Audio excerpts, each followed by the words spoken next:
अस्सलाम वालेकुम नाज़रीन, उम्मीद करते हैं आप लोग खुश हैं, सेहतमंद हैं, अपना ख़्याल रख रहे हैं और अल्लाह की इबादत कर रहे हैं। आज ईद मिलादुन्नबी पर हम कुछ बयान करेंगे जो लोगों में ईद मिलादुन्नबी पर ईद मिलादुन्नबी को लेकर बहुत सारी मिसअंडरस्टैंडिंग है, गलत फहमियाँ हैं। तो इंशाल्लाह वो गलत फहमियाँ इस बयान को सुनने के बाद दूर हो जाएगी और ईद मिलादुन्नबी के बारे जो क्या है और इसके दिन क्या करना चाहिए, इस महीने में क्या करना चाहिए, सारी चीज़ें इस बयान में इंशाल्लाह बयान करने वाली हूँ। और इस बयान को पूरा सुनिएगा क्योंकि ये बहुत सारे लोग जो है गलत चीज़ें कर रहे हैं इस महीने में। चलिए पहले जानते हैं कि ईद मिलादुन्नबी है क्या।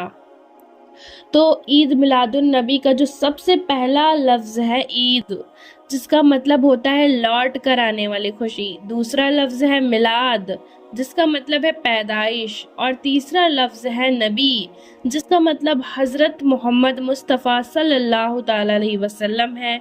अगर इन तीनों लफ्ज़ों को एक साथ मतलब बयान करें तो इसका मतलब होता है नबी की पैदाइश की खुशी, क्योंकि हमारे नबी सल्लल्लाहु ताला अलैहि वसल्लम इसी दिन पैदा हुए थे। इसलिए कुछ मुसलमानों ने इसका नाम ईद मिलादुन नबी का नाम दिया है। रबी अव्वल इस्लामी साल का तीसरा महीना है, रबीउल अव्वल, और इसकी 12 तारीख को ईद मिलादुन नबी मनाया जाता है। वैसे तो ये तय नहीं है कि किसी दिन अल्लाह के नबी सल्लल्लाहु अलैहि वसल्लम की पैदाइश हुई थी, क्योंकि कुछ लोगों ने रिसर्च की, उसके हिसाब से 9 तारीख है और कुछ के हिसाब से 11 है, लेकिन ज़्यादातर रिसर्च करने वालों ने 12 तारीख ही बताया है। इसलिए लोग इसी तारीख को पैदाइश मनाते हैं। वफ़ात का क्या मतलब है? 12 वफ़ात, लोग कहते नहीं 12 वफ़ात, तो इसका मतलब है कि 12 रबी उल अव्वल को ही हमारे नबी वफ़ात पा गए थे, यानी कि उसी दिन हमारे नबी सल्लल्लाहु अलैहि वसल्लम की पैदाइश हुई थी 12 रबी उल अव्वल को, और 12 रबी उल अव्वल को ही उन्होंने वफ़ात पाई थी और इस दुनिया से पर्दा फरमा गए, यानी इस फ़ानी दुनिया से उस दुनिया की तरफ तशरीफ़ ले गए जो हमेशा रहने वाली है और जहां अल्लाह ताला ने अपने दीदार का वादा फरमाया है। इसलिए लोग इस दिन को 12 वफ़ात भी कहते हैं। ईद ईद मिलादुन नबी मनाना जायज़ है या नाजायज़ है, चलिए इसके बारे में जानते हैं। कुछ लोग कहते हैं कि ईद मिलादुन नबी मनाना चाहिए और कुछ लोग कहते हैं कि नहीं मनाना चाहिए। मेरा ख्याल है कि मनाना हर किसी को चाहिए। हाँ, वो मनाने का तरीका क्या हो वो हम जानेंगे। लोग दो तरीके से मनाते हैं, 2 तरीक़ों से मनाते हैं। आप खुद फैसला कीजिएगा कि कैसे इस मुबारक दिन को मनाया जाए और कौन से लोग इनमें ज़्यादा बेहतर हैं। 2 तरह के लोग हैं, चलिए जानते हैं वो 2 तरह के लोग कौन हैं। ईद मिलादुन नबी मनाने वालों की पहली किस्म, जो पहले तरीके से लोग मनाते हैं, अपने घर पर झंडा लगा लेना, जुलूस में चले जाना, अपने घर को रोशन करना, नबी की याद में मेला लगाना और मेलों में औरतों और मर्दों का भी पर्दा घूमना। ये जो पहली किस्म है ईद मिलादुन नबी को मनाने की, और यही आम है, यही हमारे जो मुआशरे में लोग हैं यही किस्म को अपना रहे हैं और इसी की तरफ जा रहे हैं। और जो दूसरी किस्म है वो कौन सी है, चलिए जानते हैं।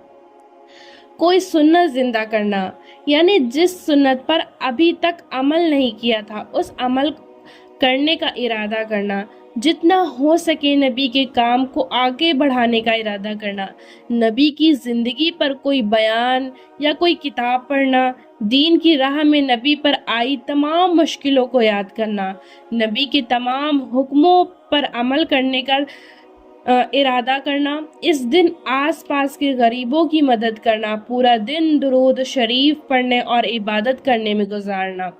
इसके अलावा और भी बहुत सारी चीज़ें हो सकती हैं। आप खुद बताएं कि आप किसी पर अमल करने को तैयार हैं, यानी कि पहले किस्म पर या दूसरी किस्म पर। आप ईद मिलादुन नबी के दिन आप ज़्यादा से ज़्यादा नमाज़ पढ़ सकते हैं, कुरान मजीद की तिलावत कर सकते हैं। नहीं तो सबसे बेहतर जो चीज़ है वो क्या है, नमाज़ पढ़िए 5 वक्त की और दुरूद शरीफ पढ़िए, जितना हो सके, जितनी तादाद में, जितना आपके अंदर कैपेसिटी है उस हिसाब से आप ज़्यादा से ज़्यादा तादाद में दुरूद पाक का एहतमाम कीजिए। इससे अच्छी कोई चीज़ नहीं, यानी कि آپ اگر منانا چاہتے ہیں تو یہ بہت بہتر چیز ہے، اور ہم سب کو درود شریف پڑھنا چاہیے، اور ظاہر سی بات ہے ہمیں پڑھنا چاہیے۔ عید میلاد النبی کے دن ہمارے نبی صلی اللہ علیہ وسلم کی پیدائش ہوئی تھی، اور اسی دن وفات اس دنیا سے پردہ کر گیا ہے۔ ہم لوگوں کو ضرور چاہیے کہ، اور صرف اسی ہی دن نہیں بلکہ پورا سال و سال۔ اب میں آپ کو 3 طرح کے لوگ بتاؤں گی جن میں آپ اپنے آپ کو تلاشیں۔ نمبر 1 وہ کون سے شخص ہیں، چلیے جانتے۔ ایک وہ شخص ہے جس نے پورے سال سوائے جمعہ کی نماز کے کوئی نماز نہیں پڑھی، اور نہ ہی اپنی زندگی میں نبی کی کسی سنت کا خیال رکھا، لیکن وہ جلوس میں گیا اور عید میلاد النبی کو بڑے زور شور سے منایا، پھر اس کے بعد نبی کو بھول گیا۔ اور دوسرا وہ شخص جو نماز تو پڑھتا ہے، عید میلاد النبی بھی مناتا ہے، لیکن جو نبی کا مشن ہے اس مشن کو آگے بڑھانے کے لیے کچھ بھی نہیں سوچتا ہے۔ جیسے نبی کے بعد لوگوں تک صحیح بات پہنچانے کے لیے صحابہ نے اپنی جانیں تک دے دی تھیں، لیکن اس شخص نے صرف خود سے مطلب رکھا اور اپنے آپ کو نبی کا سچا پیروکار بتاتا رہا۔ اور تیسرا وہ شخص ہے جو نبی کریم صلی اللہ تعالی علیہ وسلم کی زندگی کو ایک دن نہیں بلکہ سال کے ہر دن ہر وقت نبی کی سنتوں پر چلنے کی کوشش کرتا رہا، اور نبی کے مشن کو آگے بڑھانے کی ہر ممکن کوشش کرتا رہا، اور 12 ربیع الاول کو عبادت میں گزارے۔